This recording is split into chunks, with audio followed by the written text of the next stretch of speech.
Bon, bonjour à tout le monde. Salut, salut. Salut, bonjour à tout le monde. Je mets un peu une musique. Mais je ne sais même pas partager. Je ne saurais pas partager parce que je suis tellement...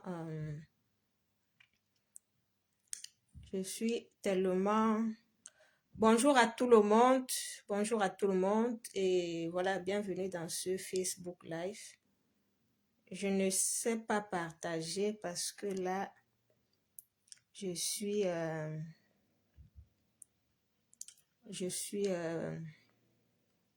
bloquée par Facebook, donc je suis très restreinte par Facebook. Déjà, bienvenue dans ce direct. Vous avez vu l'intitulé du direct. Je vais parler des empoisonnements.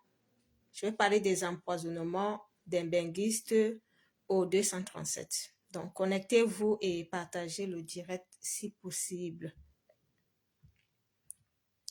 Connectez-vous et partagez le direct. Bonjour. Je vous souhaite une belle et heureuse année 2022. Que la paix soit avec vous et que le changement arrive dans notre pays. Comme je le disais, je vais commencer parce que je ne serai pas longue. Donc, ceux qui pourront voir le direct après pourront l'écouter. Pour le moment, je vais commencer. Donc, si j'ai tenu à faire ce direct cet après-midi, c'est pour parler des empoisonnements. C'est un sujet sur lequel je n'ai pas voulu m'épiloguer. Mais je pense que, vu l'ampleur de la situation, nous devons prendre ce sujet au sérieux. Le dernier cas d'empoisonnement, c'est le cas d'une jeune fille, d'une Camerounaise qui résidait apparemment aux États-Unis ou en Amérique et qui est venue se marier au 237 et qui a été empoisonnée et elle est décédée. Ce n'est pas le premier cas en fait. Nous avons les cas d'empoisonnement. Nous voyons les images tout le temps sur les réseaux. Tel Camerounais est venu au 237.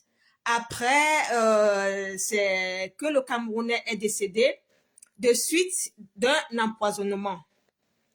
Donc, nous constatons que c'est un phénomène qui est devenu récurrent, c'est un phénomène qui est devenu courant dans notre société et nous le prenons avec beaucoup de légèreté. Nous le prenons avec beaucoup de légèreté, pourtant ce sont des vies humaines qui sont en train de partir. Ce sont des vies humaines qui sont en train d'être détruites et nous devons prendre au sérieux ce phénomène. Nous devons analyser ce phénomène. Pourquoi en est-on arrivé là? Pourquoi les cas d'empoisonnement de plus en plus récurrents dans notre pays? Et des cas d'empoisonnement qui visent les benguistes. Pourquoi la cible du 237, ce sont les benguistes? Pourquoi les benguistes sont empoisonnés au 237? Pourquoi? Le pourquoi. Chacun devrait se poser cette question. Moi, je vais vous faire part de mon analyse. Elle est personnelle. Je pense que je peux me tromper, mais je vais vous faire part de mon analyse. Ce phénomène d'empoisonnement au 237 peut avoir trois causes. Nous sommes dans une société où l'État a presque échoué. Nous sommes dans une société où, pendant 40 ans, les gens sont en train de vivre une misère et que l'État qui est là pour protéger l'État et que l'État qui est là pour assurer le bien-être des citoyens n'arrive pas à le faire. Nous sommes dans une société où l'État a démissionné de son rôle protecteur depuis bientôt 40 ans. où l'État a démissionné de son rôle d'initiateur de projet, de son rôle de pouvoir développer un pays, de son rôle de pouvoir changer un pays, l'État a démissionné depuis 40 ans. Et qu'est-ce qui se passe? Les individus, à un moment de leur vie, ont pensé qu'ils pouvaient remplacer l'État. Écoutez-moi bien. Les individus, à un moment de leur vie, ont pensé qu'avec leur aisance financière, ont pensé que aller peut-être en Europe, avoir une situation où on peut remplacer l'État. Voilà ce que les individus ont pensé à un moment, qu'on peut se passer de l'État. Écoutez-moi bien. Nous avons pensé à un moment que nous pouvons nous passer de l'État et aller à l'extérieur, nous exiler, chercher la vie et venir aider nos frères et sœurs au pays. Et que l'État qui devrait être là, qui devrait jouer le rôle de développer le pays, ne l'a pas fait. On s'est dit, non, l'État ne peut pas le faire, mais nous pouvons le faire. En disant nous pouvons le faire, est-ce qu'on avait les moyens de le faire? Nous qui avons pris le chemin de l'exil, tous les Camerounais qui ont pris le chemin de l'exil, ont pris ce chemin parce que ça n'allait pas au 237. Tous ceux qui ont pris le chemin de l'exil ont fui le pays parce qu'ils cherchaient des conditions de vie meilleures. Et quand on a fui le pays, on a laissé dans le pays nos frères, nos sœurs, nos amis, nos cousins, nos tantes et tout ceci. Et nous avons fui parce qu'on cherchait une vie meilleure. Qu'est-ce qui se passe maintenant? Ça se passe que les gens qui sont restés au pays, nos familles qui sont restées au pays, sont restés dans l'espoir que nous devons changer leur vie. Parce que nous-mêmes, nous avons dit, nous n'avons plus affaire à l'État.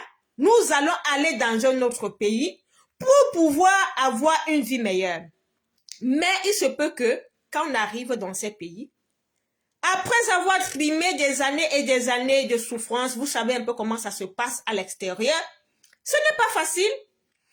Quand nous trimons des années et des années, nous revenons parfois dans notre pays, ce pays que nous avons laissé dans la misère. Nous avons laissé nos amis, nos frères, nos sœurs dans la misère. Nous revenons dans ces pays et nous les revoyons dans ces misères-là. Nous les revoyons dans ces misères-là. Et comme à l'extérieur, on a un semblant. On a un semblant d'aisance à l'extérieur. Les benguistes, quand ils arrivent au pays, ils sont quand même un semblant d'aisance. Parce que, quoi qu'on le dise, ceux qui viennent en Europe et qui arrivent au pays, c'est ceux parfois qui ont déjà trimé. À un moment, ils ont une stabilité et ils rentrent au pays. Le problème, c'est quoi?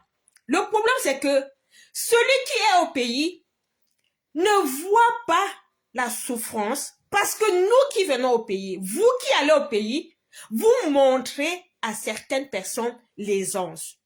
Le bon côté, comme on dit, de l'Europe. Et quand vous montrez ce bon côté de l'Europe, ça crée des jalousies, ça crée des frustrations. Parce que, entre-temps, la vie de vos amis, de vos familles, de vos sœurs, de vos cousins n'ont pas changé. Et que votre vie a changé en Europe. Vous êtes devenus peut-être plus riches parce que beaucoup, quand ils partent, ils sont dans les hôtels, ils sont dans les appartements privés, les appartements meublés.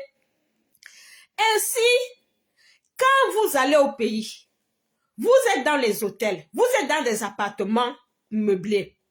Vous avez laissé vos amis au pays qui sont dans la galère comme vous les avez laissés.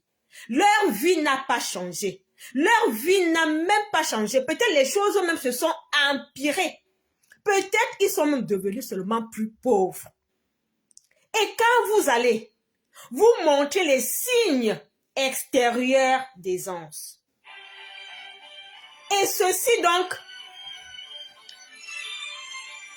excusez-moi, attendez, je vais voir qui m'appelle.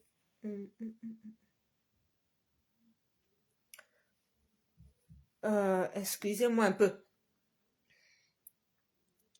Euh, Attendez un peu, hein, je vais donner une commission là à ma fille. Angela? Ah, ok, ça va. Comme je le disais, vous allez au pays, quand les benguistes arrivent au pays, ils démontrent les signes. Donc, bienvenue à tous ceux qui viennent d'arriver dans ce direct. Comme vous l'avez vu sur le titre du direct, je suis en train d'analyser les causes des empoisonnements au pays et on va en tirer les conclusions et qu'est-ce qu'il faut faire. Ah, bonjour Julien. Oui, oh, je fais un peu un direct. Hein. Ah, ok, il n'y a pas de souci. Là, ma fille, elle est en haut. Ah, mais bon, vraiment, il n'y a pas de souci, je suis occupé. Ok, ça va. Comme je le disais, nous allons au pays et nous montrons les signes extérieurs d'aisance. Quand nous montrons ces signes extérieurs d'aisance, ça crée des frustrations au sein de nos familles, au sein de nos amis, de nos anciens amis, de notre entourage, bref, de tous ceux qui nous connaissaient. Et pourquoi donc ça crée des frustrations? Parce que l'État que nous avons laissé au Cameroun, le gouvernement, ne fait rien pour améliorer les conditions de vie des gens. Et que nous, en tant que benguistes, nous avons pensé qu'on pouvait remplacer l'État. Qu'est-ce que les gens font souvent quand les gens arrivent au pays? Moi, ce que je voyais parfois dans mon quartier, quand les gens arrivaient, ils rassemblent parfois les gens. Ils demandent aux gens, quels sont vos projets? Quels sont vos projets? Parce que le benguiste est toujours le plus riche. Le benguiste, c'est toujours celui qui a le plus d'argent, même dans la famille. Le benguiste, c'est celui qui a tout. C'est celui qui a réussi sa vie. Même toi-même, si tu sais que toi-même en ben, tu sais comment tu vois pour avoir ton argent. Le regard que les gens ont de toi au pays, ce n'est pas le même regard que tu te vois toi-même dans la société dans laquelle tu vis. Tu peux être même dans la société dans laquelle tu vis où tu n'as même pas d'argent, où tu vis même du social et tout ça, mais dans ton pays, tu es riche. Tu es riche parce que ton pays croupit dans la misère, parce que tes amis croupissent dans la misère, parce que ta famille croupit dans la misère. Et voilà maintenant que toi, pensant que tu es riche, tu pensais pouvoir aider tes amis qui sont restés au pays. Certains reviennent au pays, ils vivent parfois dans des hôtels, ils sont parfois dans des appartements qu'on loue et à longueur de journée, les gens viennent là, leur rendre visite. Parfois, les gens passent des heures et des heures pour les voir, pour les rencontrer. Parfois, des gens, vraiment, et ils demandent aux gens, quels sont tes projets? Je peux t'aider, je peux t'aider, je peux t'aider. Beaucoup de benguistes, quand ils font ça, parfois quand ils rentrent dans leur pays, ils ont parfois tellement dépensé que ils oublient même qu'ils ont fait des promesses à leurs amis, à leur famille et tout. Et toutes ces promesses qu'ils ont eux-mêmes,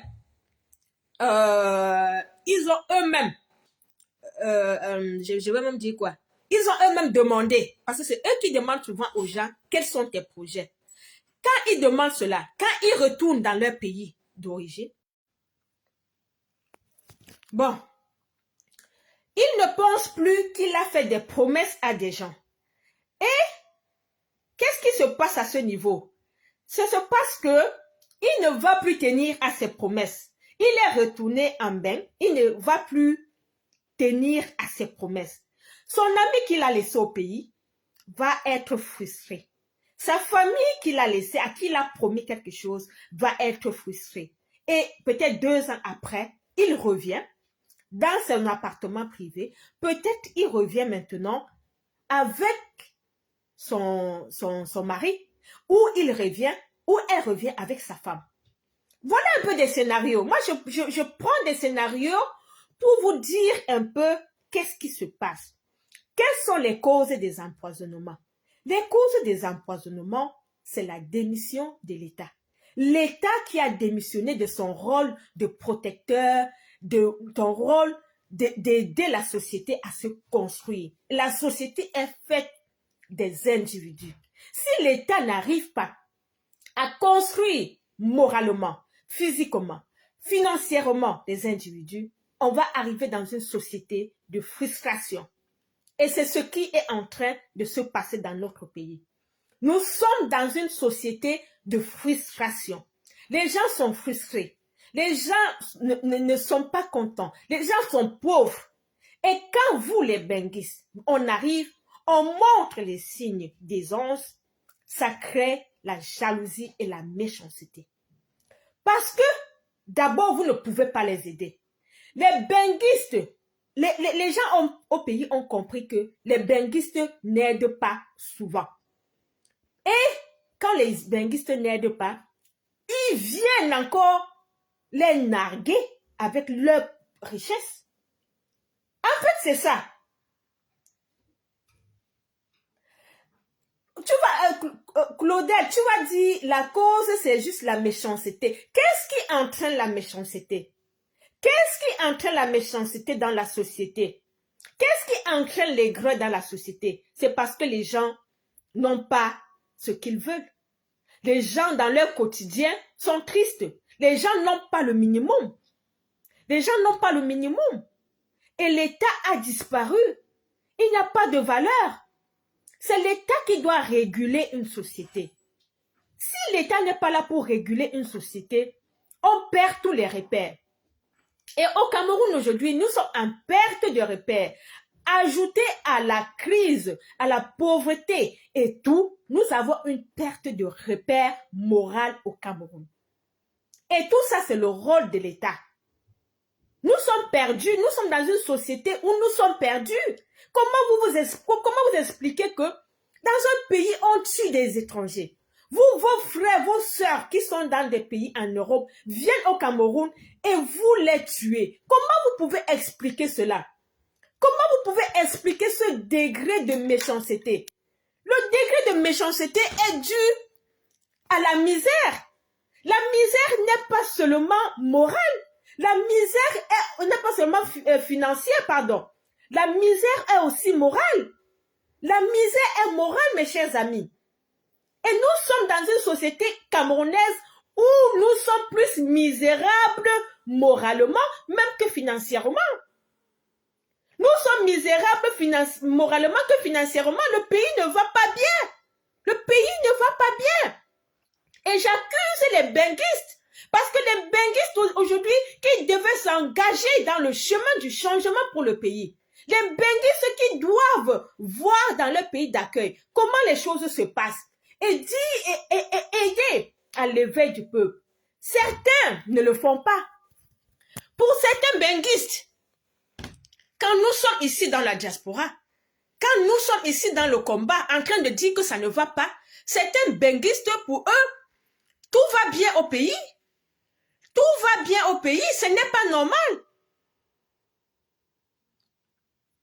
C'est ça, la misère morale est plus dangereuse que la misère financière. Et le Cameroun est entré dans la misère morale. Et c'est un phénomène qui dure depuis des années. Vous voyez seulement aujourd'hui l'expression de tout ce qui se passe, mais c'est quelque chose que j'ai décrié. J'ai décrié ce phénomène depuis des années des benguistes qui jouent à l'aisance financière au pays. J'ai décrié ce phénomène depuis 10 ans. Quand j'étais étudiante, je suis allée dans mon pays en 2012 pour enterrer mon papa. Quand j'ai enterré mon papa, je n'étais que étudiante. Mais dans mon quartier, les gens m'ont même insulté. Les gens m'ont insulté parce que je ne suis pas venue avec des casiers de bière, parce que je n'ai pas offert à boire, parce que je n'ai pas offert comme ils voulaient. C'est vrai que j'avais offert à mon niveau, mais parce que je n'avais pas offert, parce qu'on me comparait à tel qui est parti en Europe, quand il vient, c'est tel ceci, c'est tel qui vient, quand il vient, c'est tel du quartier, quand il vient en Europe, c'est tel dans tel hôtel qu'il est, c'est de tel. C'était des comparaisons et des comparaisons. Donc les benguistes qui sont allés au pays, 10 ans, je parle les histoires, ça fait 10 ans aujourd'hui. Et je leur disais ça. Je décriais ça, je leur disais. Ce n'est pas normal que vous partez au pays, vous présentez le bon visage de l'Europe au pays. Vous partez au pays, vous présentez un visage extérieur, vous présentez des signes extérieurs d'aisance. Ce n'est pas normal. Parce que ce que vous présentez au pays, ce n'est pas ce qui se passe ici. Vous présentez au pays comme si l'Europe était facile. Comme s'il y avait une aisance financière ici et tout, et tout, et tout. Mais non, c'est vous qui avez construit cette image de l'Europe. Aujourd'hui, nous sommes victimes de tous ces empoisonnements à cause de ces benguistes qui ont construit une image d'aisance extérieure. Je dis bien, l'aisance extérieure que beaucoup de benguistes sont allés au pays présenter à leurs familles, à leurs amis, sont une partie, la cause de tous ces empoisonnements. Si vous n'aviez pas, vous n'étiez pas allé au pays, présenter tous ces signes d'aisance extérieure, les gens ne pouvaient pas arriver à ce niveau. Je ne justifie pas le fait qu'on tue des gens. C'est anormal, c'est inacceptable d'empoisonner des gens. C'est inhumain, c'est même criminel. C'est même criminel. Mais tout ceci a une cause que nous, en tant que Camerounais, nous devons analyser les causes et voir comment nous devons remédier à cette situation. Donc, je vous ai dit ici, j'accuse l'État camerounais qui a abandonné une population sur le plan éthique, sur le plan financier, sur le plan moral. Une population abandonnée. On ne peut que voir de telles dérives.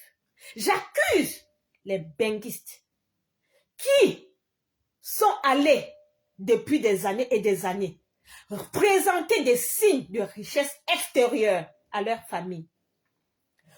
Ces benguistes qui pensaient qu'avec l'aisance financière, pouvaient aider leurs frères, leurs amis au pays et ne pas lutter contre la dictature, contre l'État qui est en train de ruiner la population. Vous les benguistes, vous êtes allés au pays, vous avez cru que vous pouviez remplacer l'État.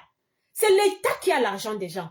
Vous avez cru que vous pouviez venir en Europe pour pouvoir avoir l'argent pour aider vos familles. Mais vous-même, vous ne pouvez pas. Vous n'y arrivez pas. Parce que les conditions de vie ici en Europe sont aussi difficiles. Quand vous allez au pays, on sait comment ça se passe. Il y a beaucoup même qui s'endettent. Il y a beaucoup qui s'endettent pour aller au pays.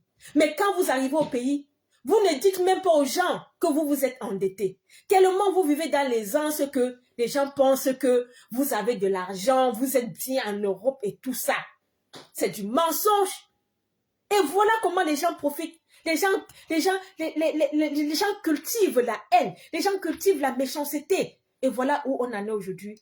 Où on nous tue. On tue des pauvres Camerounais.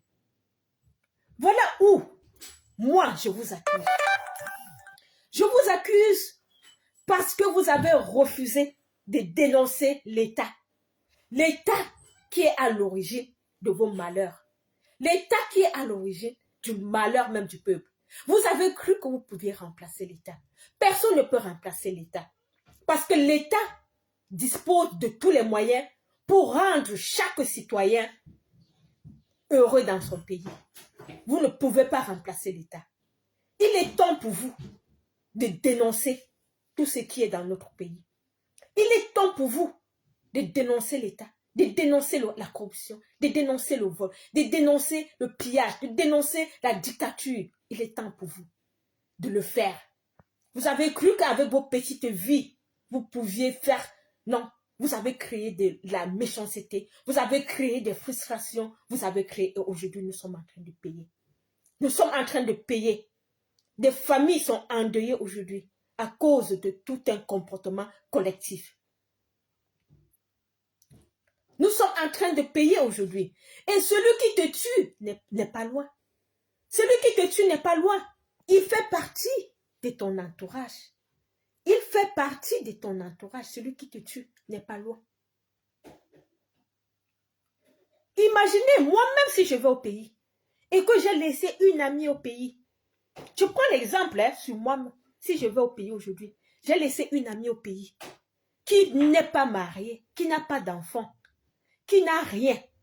Et que j'arrive au pays. Je loue un appartement meublé. Je loue. Et après, je ne peux pas l'aider. Même pour 1 million, même pour 500 000 pour un projet. Vous pensez qu'elle sera contente? Je ne justifie pas le crime, mais je cherche les raisons. Je ne veux pas accuser tout le monde. On a accusé. Mais à un moment, il faut chercher qu'est-ce qui cloche. Qu'est-ce que nous devons faire? Pourquoi est-ce que la diaspora est en train de payer le prix de l'échec du gouvernement? Parce que la diaspora a cru qu'il pouvait remplacer le gouvernement. La diaspora a cru qu'il pouvait se sauver de la pauvreté et venir narguer les autres qui sont en train de souffrir, sans toutefois lutter pour la libération du peuple. Si nous sommes aujourd'hui dans la libération, nous sommes dans la lutte, c'est parce que nous avons compris que ça ne va pas dans notre pays et que nous devons lutter pour que tout le monde soit bien. Personnellement, individuellement, personne ne peut rien faire. Individuellement, je ne peux pas dire je peux changer la vie de quelqu'un dans ma famille, je peux changer la vie des gens dans mon quartier, je peux changer la vie. Je n'en ai pas les moyens.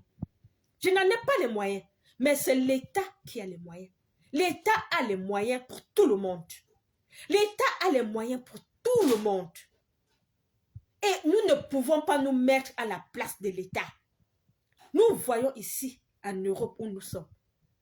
Même là où vous êtes, c'est l'État qui fait tout. Pourquoi est-ce que dans votre pays, vous pensez que ça peut être différent? Pourquoi vous pensez que vous vivez bien ailleurs et vous pensez que vous pouvez penser, vous pensez que vous pouvez changer la vie des en refusant de dénoncer? Bon, je suis désolée, j'ai eu quelques soucis de connexion. Bon, je vais continuer le direct, j'espère que vous êtes là. Comme je disais, nous ne pouvons pas continuer à vivre comme si nous pouvons jouer le rôle de l'État. J'interpelle ici la diaspora de vraiment s'investir dans le combat que nous menons. Parce que c'est ce combat qui va libérer le peuple. Toi seul qui me regarde, toi seul qui est ici en Europe, tu penses que tu peux aller au Cameroun, à donner 5 000 aux gens, 10 000 aux gens, et croire que ces gens seront contents, et croire que tu es en bain, tu es sauvé.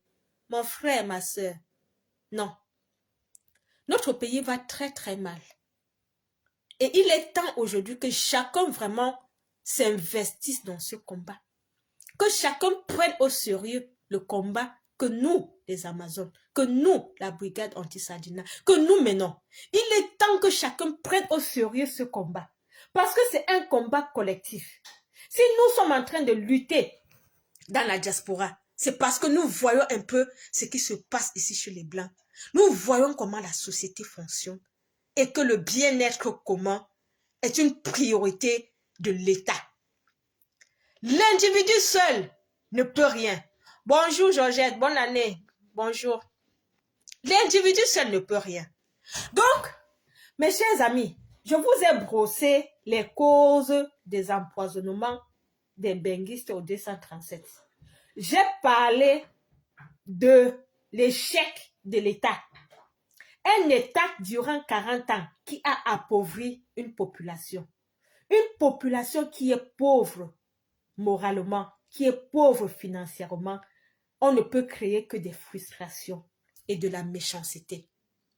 Bonne année, Georgette. Bonne année. Meilleurs vœux. Voilà d'abord la première cause, l'échec de l'État. Parce que l'État régule, l'État développe, l'État est là pour nous tous, pour nous mettre à l'aise. Quand l'État a échoué, c'est toute la société qui échoue. Certaines personnes vont me dire, c'est la méchanceté, c'est la jalousie, c'est ceci. Oui, vous pensez qu'il n'y a pas la méchanceté dans d'autres sociétés? Vous pensez qu'il n'y a pas les jaloux dans toutes les sociétés? Vous pensez que la société camerounaise est exceptionnelle? Vous pensez que nous sommes des êtres humains exceptionnels où on a jeté tous les jaloux, tous les aigris, tous les méchants? Mais non. C'est l'État qui nous a fabriqués ainsi. C'est ceux qui nous gouvernent qui ont échoué dans l'éducation, dans la construction de l'humanité. Ils ont échoué. Et quand ils ont échoué, nous les benguistes, on n'a pas vu les choses venir. Nous les benguistes, on a échoué. On a échoué parce que quand on s'est rendu compte que l'État avait déjà échoué, nous, on devait se lever et lutter contre cet État. Et ne pas penser qu'on pouvait remplacer cet État. Parce que les gens ont pensé que en venant en Europe, faire les Western Union, ou quand on est au pays, donner 5 000, 10 000 aux gens, ça veut dire que tu les sors dans la misère. Mais non, quand les gens te voient, tu es dans l'hôtel, tu es dans les appartements meublés, et que tu viens les narguer dans les quartiers avec 10 000, 5 000, et que eux, ils croupissent dans la misère. Les gens dorment encore dans les maisons familiales à 40 ans. Les filles sont à 45 ans, souvent pas de mari, pas d'enfant, pas de travail. Les gens croupissent dans la misère. Tu viens leur donner 10 000. Tu te maries, ou tu fais quoi. Tu sors. Mais vous pensez que tout ceci va donner quoi? Que tout ceci, est-ce que c'est normal? Ce n'est pas normal parce que nous devons, en tant que benguistes, faire attention. Faire attention parce que nous-mêmes, on a quitté le pays parce que les choses allaient mal. Et que nous savons bien que les gens qui sont restés au pays, même 10 ans après, leurs conditions ne changent pas et n'ont pas changé. Et nous méfier. Mais comme nous, les Camerounais, nous sommes trop dans le matu vu, voilà à quoi nous sommes réduits. Voilà à quoi nous sommes réduits. C'est tellement triste.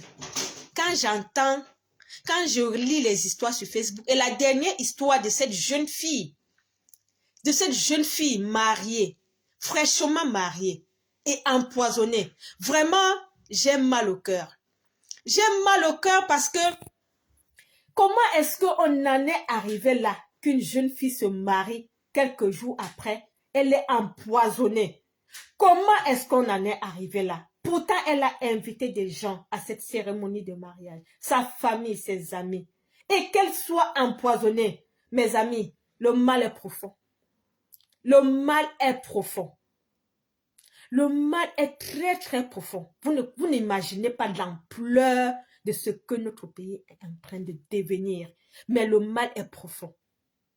Le mal est profond. Ce crime de plus, vraiment, c'est glaçant. C'est très, très glaçant. Donc, si j'ai fait ce direct, bonjour Kof, bonjour. Si j'ai fait ce direct, c'était pour vous dire les raisons. Je vous ai dit, vous les benguistes, nous les benguistes, nous ne devons pas nous mettre à la place de l'État, penser que les 5 000 ou les 10 000 qu'on donne aux gens au pays, c'est beaucoup. Nous devons résoudre le problème de notre peuple, savoir libérer le peuple de la dictature.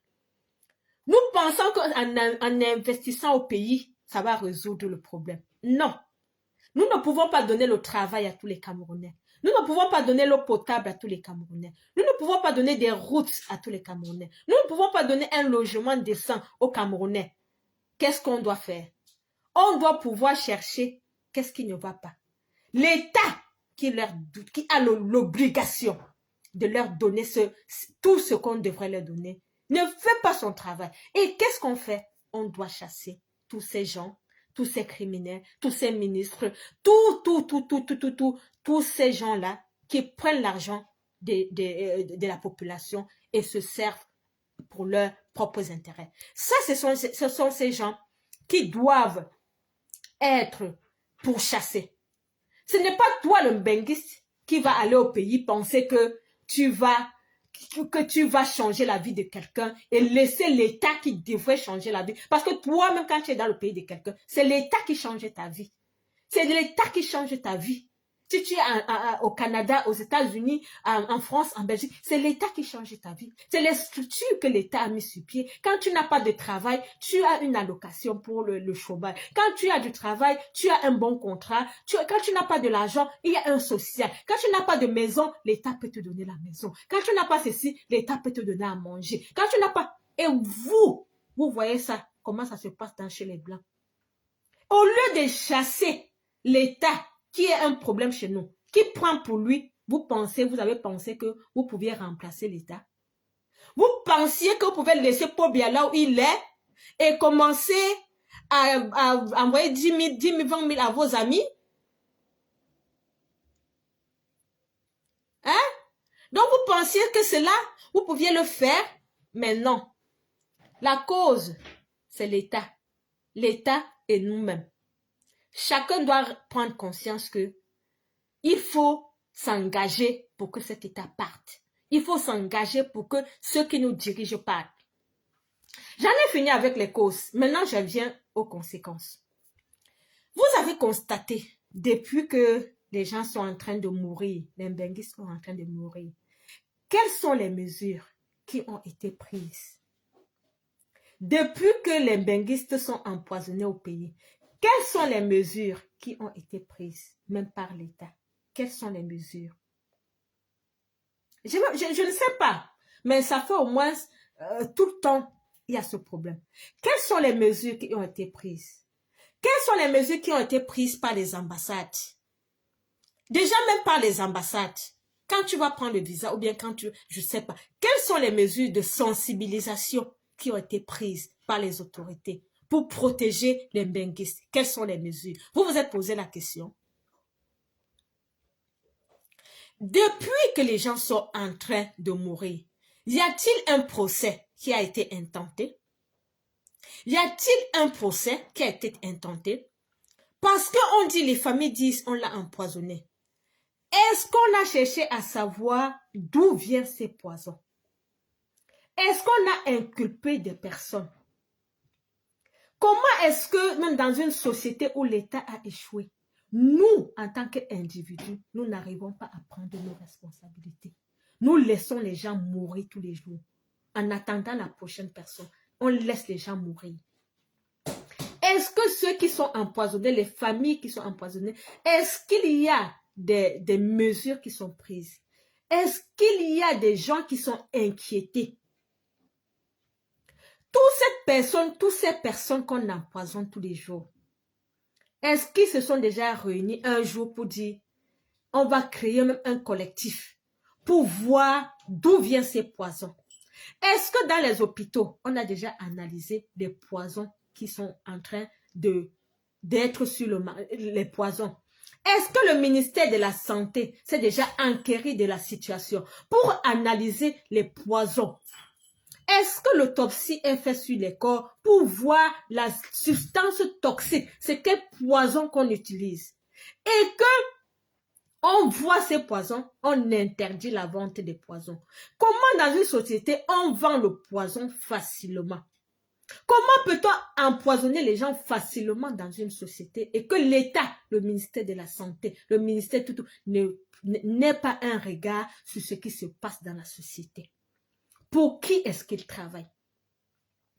Donc, je pense que nous devons tirer beaucoup de conséquences et que chacun devrait prendre sa responsabilité en tant que citoyen. Toi, si c'est ta soeur qui a été empoisonnée, il faut entreprendre des démarches pour savoir au moins dans quelles circonstances elle a été empoisonnée. Il faut entreprendre des démarches. Bonne année, Mado. Bonne année, bonne année. Il faut entreprendre des démarches pour savoir, comme je dis, comme je suis en train de dire, l'empoisonnement, on en parle, on en parle. Quand quelqu'un meurt, ça passe. C'est comme ça au Cameroun. Quand il y a quelque chose, on ne prend pas au sérieux. Il n'y a pas de suivi. On ne suit pas.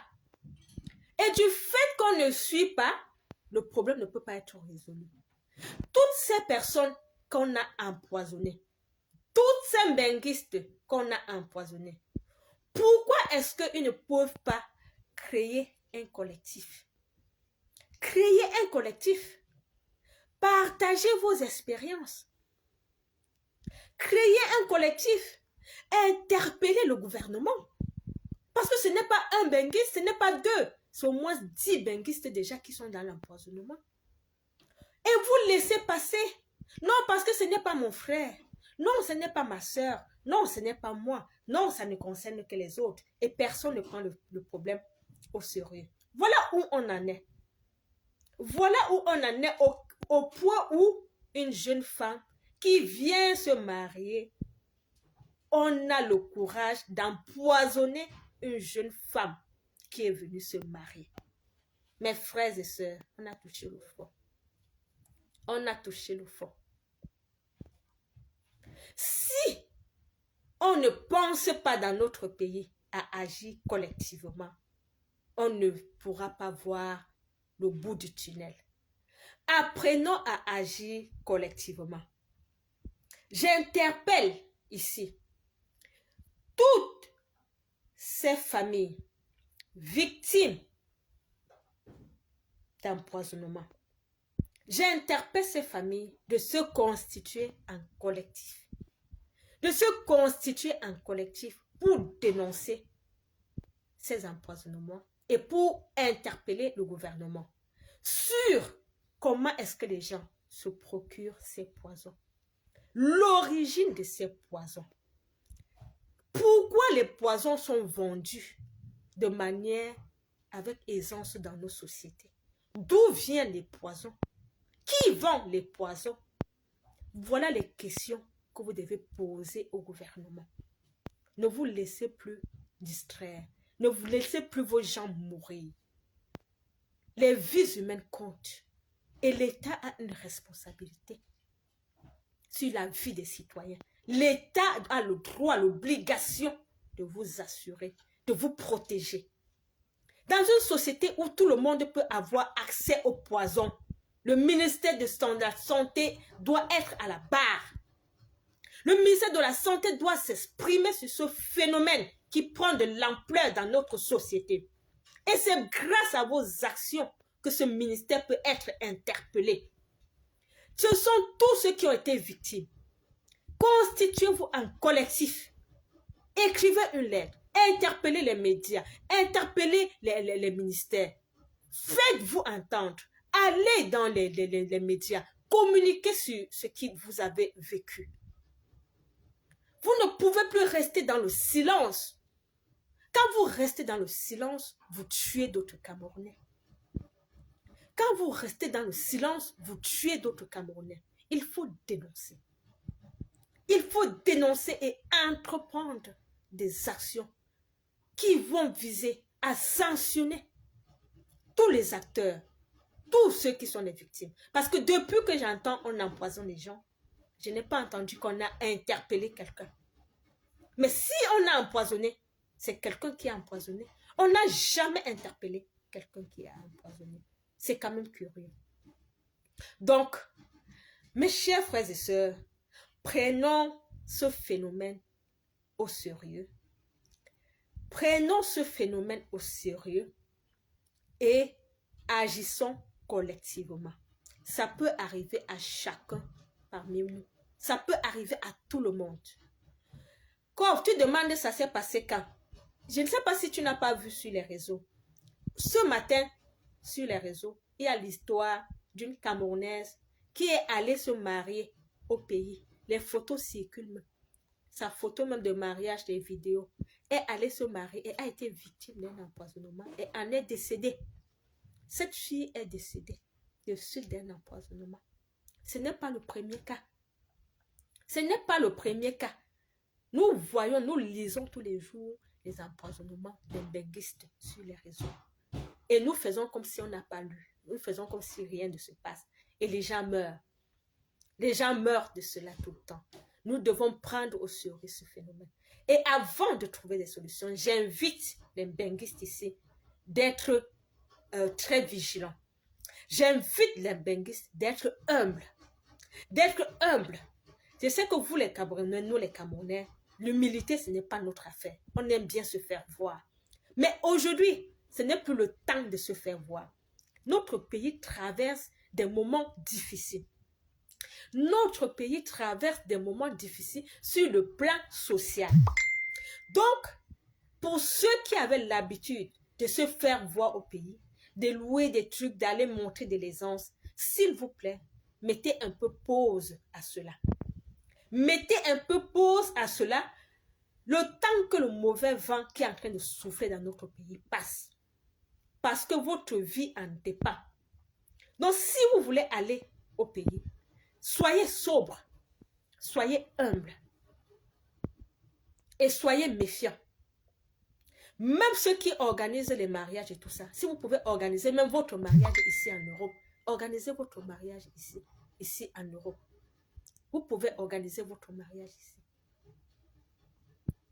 Parce que le pays est en train de passer. Il y a un mauvais vent qui est en train de souffler sur le pays. Et tant que ce mauvais vent n'est pas passé, si vous ne voulez pas vous engager pour qu'ensemble, on dégage ce mauvais vent-là.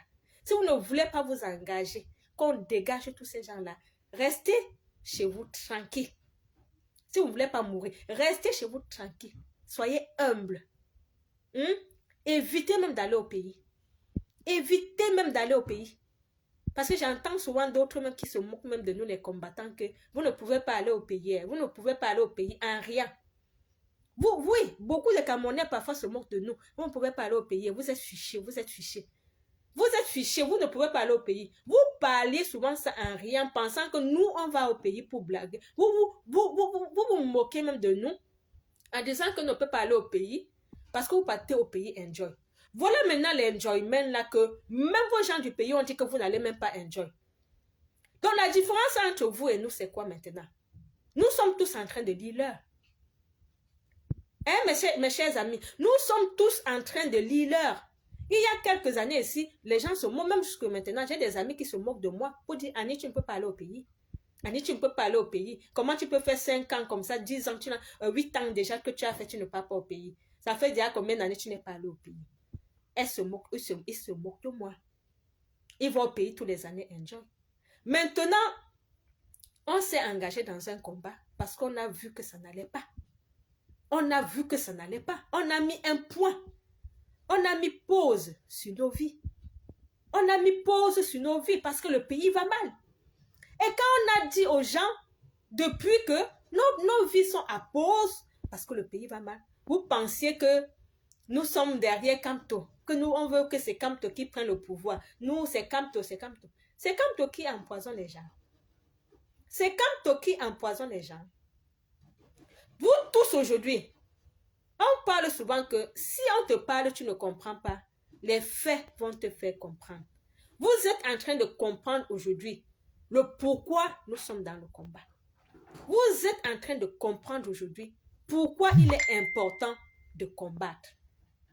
Parce que l'empoisonnement là, ça peut, vous pouvez aussi être victime de cela. Donc, il est temps, je vous ai dit, conseil que je vous donne, si à défaut de rester dans la diaspora, vous voulez aller au pays, soyez humble. Soyez humble. Donc, laissez le matuvitisme là, comme vous êtes les experts en ça, laissez ça de côté. Soyez humble. En attendant que le mauvais vent qui est en train de passer au pays là passe. En attendant que ce mauvais vent passe. Parce que tant que le dictateur là est au pouvoir, le mauvais vent sera là. Tant que le dictateur est au pouvoir, le mauvais vent sera là. Nous sommes en train de lire l'heure. Nous tous, on est en train de lire l'heure. Et tant qu'il est au pouvoir, rien ne va changer. C'est pour ça que je vous dis de vous engager dans le combat pour chasser la dictature dans notre pays. Parce qu'il y va de l'intérêt de tout le monde. Il y va de l'intérêt de tout le monde. Toi, mon frère de la diaspora qui me regarde, ne pense pas que ton aisance financière va changer quelque chose sur le pays. Ton aisance financière ne peut que créer des frustrations au sein de ta famille. Et cette frustration, c'est le gouvernement, celle qui est la cause. C'est le gouvernement ce qui est la cause et tu as l'intérêt, tu as l'obligation de chasser ce gouvernement pour que toi-même tu sois bien ici en Europe. Et que quand tu vas en Belgique, que tu sois aussi dans la sérénité. Que quand tu vas au pays, que tu sois dans la sérénité. Donc voilà, mes frères et sœurs, un peu ce que je voulais vous parler cet après-midi. C'était mon analyse à moi du phénomène d'empoisonnement. C'est un phénomène que je ne voulais même pas en parler, mais je vois que ça devient préoccupant et que nous, en tant qu'Amazon, nous avons l'obligation d'attirer, de sensibiliser, d'éveiller le peuple camerounais par rapport à ce phénomène afin que chacun prenne ses responsabilités et qu'on n'entende plus ces cas d'empoisonnement dans notre société. Parce que c'est une image très, très négative du Cameroun que ça renvoie. Une image très, très négative. Et nous avons besoin donc d'un Cameroun nouveau qui va éduquer les mentalités. Nous avons besoin de l'alternance dans notre pays. Nous avons besoin d'un nouveau gouvernement. Et ce nouveau gouvernement devra s'installer que si nous arrivons, nous parvenons tous ensemble à chasser tous ces criminels qui sont là aujourd'hui. Et il est de notre devoir en 2022. Je vous ai dit l'autre jour, 2022, c'est l'année du changement. C'est l'année de la gloire, c'est l'année du miracle qui va se produire au Cameroun. 2022, ces dictateurs doivent partir. Et nous allons retrouver un pays où il n'y aura plus de poison. Un pays où il n'y aura plus assez de méchanceté. Un pays où le Camerounais sera fier de voir son frère. Où le Camerounais sera respecté, va respecter son frère et ne sera pas rongé par la haine, la jalousie. Vous comprenez? Et ce Cameroun-là, c'est possible. Ensemble, c'est possible. Nous devons tous nous lever pour avoir ce Cameroun. Merci à vous et bon après-midi. Maman, est-ce que le truc là est prêt?